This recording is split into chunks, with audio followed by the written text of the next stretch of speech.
Good morning বন্ধুরা, তোমরা সকলে কেমন আছো? আমি তো ভালো আছি, নিশ্চয়ই তোমরা ভালো আছো। দেখো আমার পুচু একবার তাকাচ্ছে, একবার ঘুমোচ্ছে। আর বাইরের পরিবেশটা দেখো, এখন কিন্তু বিকেল টাইম। হ্যাঁ, আজকে বিকেল থেকেই ব্লগটা স্টার্ট করেছি। আর আজকে আমার একটু বাজারে যাওয়ার কথা আছে, তো দেখা যাক মেঘ কতটা সহায় হয়। আর চারিদিকে এখন কাপড় মেলায় দেখতে পাবে। আমাদের এদিকে দেখো মা পেঁয়াজ বাছছে। হ্যাঁ, কারণ আজকে মায়ের একটু সকাল সকাল স্নান হয়ে গেছে, অন্যদের অনেক দেরি হয়। আর আজকে একটু বৃষ্টি বৃষ্টি করছে, ওই জন্য ঠান্ডাও আছে।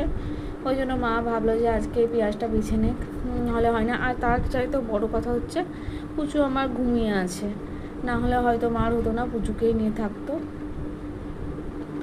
তো এই পেঁয়াজগুলো নষ্ট হয়ে যাচ্ছে, মানে অনেক পেঁয়াজ নষ্ট হয়ে গেছে। তো নষ্ট পেঁয়াজগুলো ভালো পেঁয়াজের পাশে থাকলে ভালোগুলোও নষ্ট হয়ে যায়। যেহেতু একটু ঠান্ডা ঠান্ডা দিন আছে, ওই জন্য মা আজকে করে নিচ্ছে। আর আজকে মার একটু সকাল সকাল চান গেছে। আর আমি কিন্তু আজকে একটু শ্যাম্পু করেছি, তাই একটু স্টাইল করছি, তোমাদেরকে দেখাচ্ছি। আগে যেখানে সপ্তাহে 3বার শ্যাম্পু করতাম, এখন তো এমন পরিস্থিতি হয়ে গেছে 2 সপ্তাহে 1 দিন শ্যাম্পু করছি। তাহলে বলো বন্ধুরা, মেয়ে আসলে পরে যদি মেঘের অবস্থা ভালো থাকে তাহলে রেডি হয়ে নেব, দিয়ে বেলডাঙা যাবো। মেয়ে প্রাইভেট থেকে এসে ওর গুনু ঘুমোচ্ছে আর ও আদর করছে।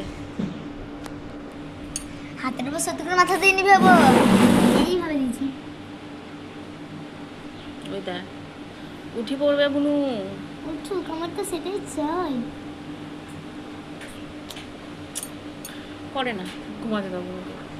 পিকু এমনিতে বুনু শরীর খারাপ হচ্ছে, ঘুমাতে। মেয়ে হওয়াতে কিন্তু আমি বেশ খুশি হয়েছি, কারণ এতদিন পর্যন্ত আমি আর আমার বড় মেয়ে ছিলাম বান্ধবী, সুখ দুঃখের সব কথা দুজনে শেয়ার করা। ওর কিছু মন খারাপ হলে ও এসে আমাকে বলে, আমার কিছু মন খারাপ হলে জিজ্ঞেস করে মা কী হয়েছে, বলো বলো। তো আর একটা আমরা বন্ধু পেলাম, আমরা এবার 3 বন্ধু হয়ে গেলাম। এর থেকে পরম পাওয়া আর কিছু নেই। ছেলে হলে হয়তো অতটা শেয়ার করা হয় না, মেয়ে হলে যতটা হয়।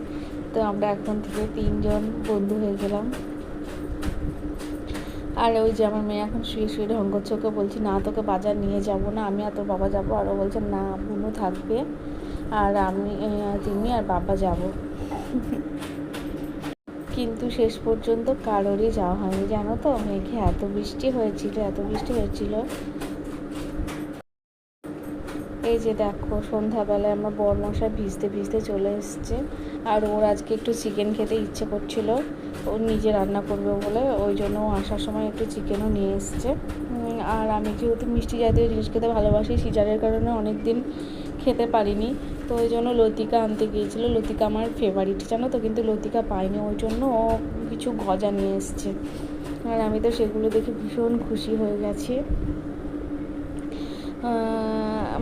লতিকা ফার্স্ট, সেকেন্ড হচ্ছে এই যে এইগুলো।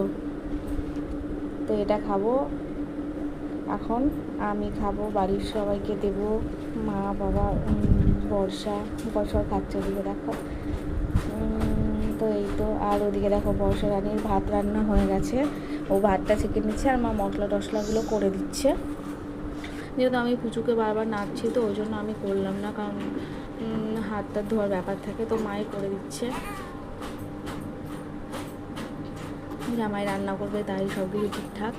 আর আমি সবাইকে ক্যামেরা করছি, এটা আমার এখন ডিউটি। ভালো লাগে নিজের খুব, জানো তো, সারাদিন বসে থাকি তো, ওই জন্য এইভাবে যেন নিজের টাইমটা কেটে যায়। বাবাও টোটোর কাজ বাবাও কমপ্লিট হয়ে গেছে, বাবাও শুয়ে আছে এখানটায়। আজকে সকাল সকালই হয়ে গেছে। আর এদিকে দেখো আমার বরমশাই এখন মাংস লাগলে পরে দিয়ে দিবা। তো সব কিছু একসাথে কষিয়ে নিয়ে মাংসটা যদি রান্না করা হয় তাহলে টেস্টটা অনেক বেশি হয়। আর বলছে লবণটা ঠিক হবে, তো বসা বলছে বেশি দিলে পরে আবার নুন বেশি হয়ে যাবে।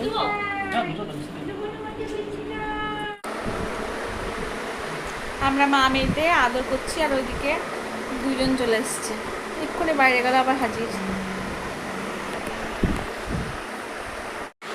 ওই যে 2 মক্কে।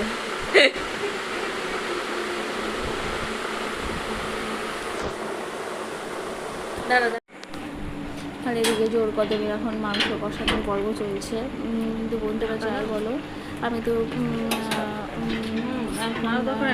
একদিন কিংবা 2 দিন পরে হয়তো এডিট করছি, তখন মানে রান্নাটা কিন্তু দারুণ হয়েছিল খেতে, কী বলবো। এই যে ঝোলও ফুটে গেছে, হেভি টেস্টি হয়েছিল। আর এখন এডিট করার সময়ও আমার মানে মুখে জল চলে আসছে, এতটাই ভালো হয়েছিল খেতে।